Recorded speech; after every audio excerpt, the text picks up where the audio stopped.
इकडे मी दुपारून कामावरून तर आलीच होती. मग आल्या आल्या बघितलं की आमच्या घरी पाहुणे सुद्धा येऊन आहे. मग पाहुणे आले तर त्यांचं मानपान करणं हे आपलं कर्तव्यच असते. मग मग त्याला पाणी वगैरे देऊन दिलं आणि नंतर चाय वगैरे बनवून त्यांचं असं स्वागत सुद्धा केलं. मग नंतर ते आम्हाला बाय करून ते निघून गेले समोरच्या प्रवासाला.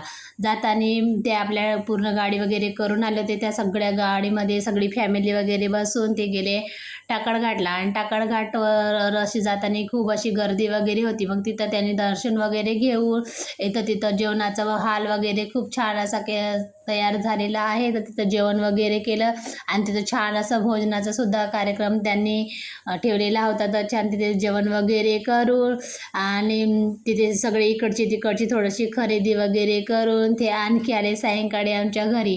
आल्या आल्या मी व्हिडिओ क्लिप घेत होती तर त्याने आपलं नाकतोंड वगैरे बोलत, तो माझा भाचा आहे आणि म्हणते जय भीम सर्वांना म्हणून.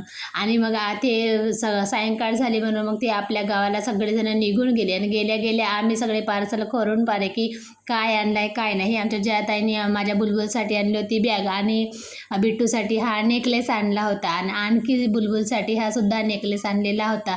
असे काही गिफ्ट त्यांनी आणले होते. चला भेटू उद्या, बाय.